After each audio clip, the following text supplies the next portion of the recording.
Dear DSLR, we need to talk. We both know that it's time to move on.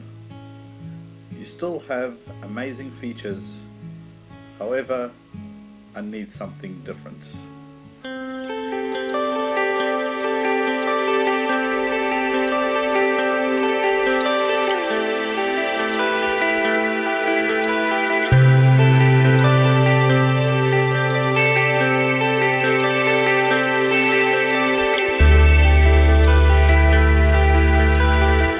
So you're in the market for a new camera.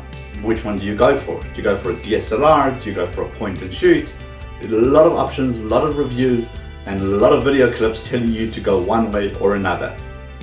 Hi, my name is Liron and I am the techie guy, and today I'm going to tell you why I decided to go for the G5X as my camera of choice. It's portability. As you can see, it fits very snugly into your hands. Good little grip. It's got a great little additional grip that's been added on here. Now this is part of the camera, and the reason I say it's additional because the G7X, its predecessor, didn't have that. So it was quite a flat surface. So this one's got a nice little handheld grip. It is nice and small, can be compact, held at different angles, and it works perfectly fine. So it only weighs 377 grams.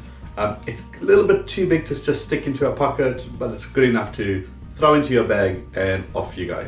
Another reason that the G5X works really well is because of its low light conditions. Now, whenever you get to shoots, if you know where you're going to, you can set up your environment, that's easy. However, in my case, and a lot of people's cases, is when the client says to you, come out and take care of our event, do a little interview, or you're out, you see a beautiful opportunity, you want to whip out that camera and shoot. The problem is, in low light conditions, film becomes very grainy, very dark. You can't really see the people, their expressions, and this becomes a real issue.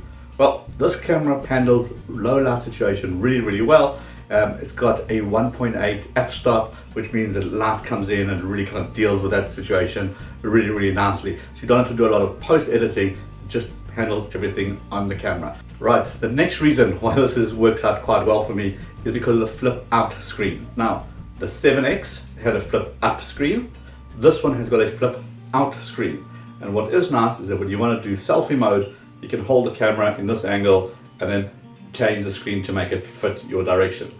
But if you want to do different shots, different angles, the screen swivels to where you need to be, and it's got kind of stops anywhere in between. So it gives you all the freedom. I forgot to mention, when you turn the screen this way, flick it through, it actually protects the screen, as opposed to some of the other cameras, the screen is permanently in this position, so you're really worried about just throwing this into your bag because you don't want to crack the screen. So the nice thing about this one,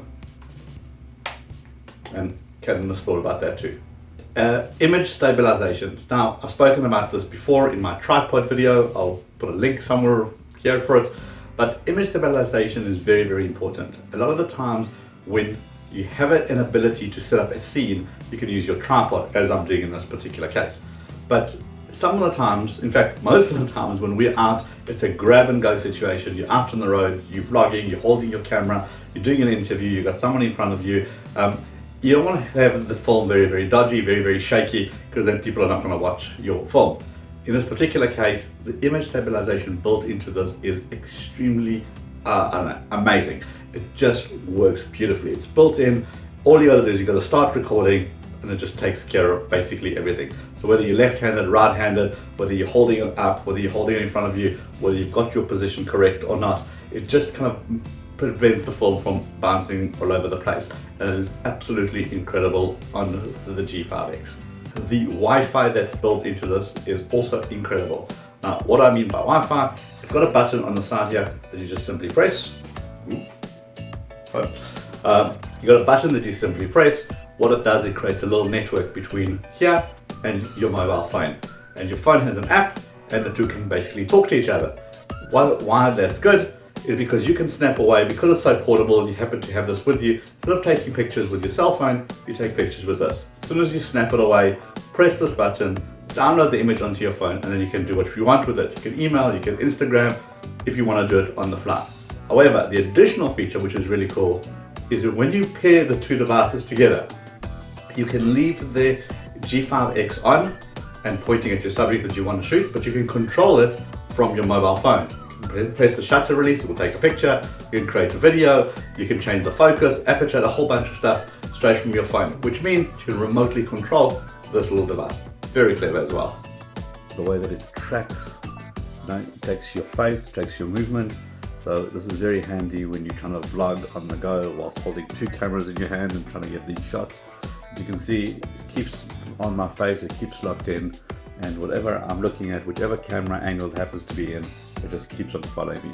This is very, very cool, especially when you're trying to follow somebody on stage.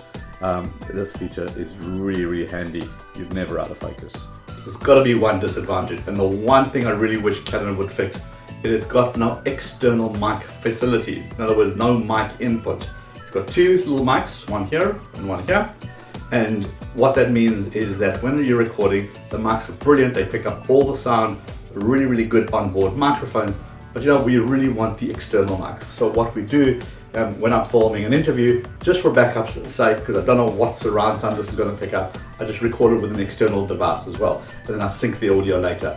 I really wish Canon would have a mic input, and that would really make this the absolutely perfect device to be able to carry around with you. This is not a paid for review. This is Canon didn't send me this camera. I bought this camera myself. It's important to mention because of what's going on in the vlogosphere at the moment. But what is nice is being able to use this device for quite a while and be able to really get to grips with it. Lots of features, lots of facilities that we didn't even mention, like things like time lapse, night sky that it does really, really well. But from a practicality point of view, this is really one of those grab it and go kind of cameras. And if you're looking for that, you won't be disappointed with this. Thank you for tuning in for another episode of Talking Tech with the Techie Guy. My name is Liron Segev. Don't forget to hit the subscribe button, give it a thumbs up if you liked what you saw, leave us some comments below, and we'll see you at the next episode.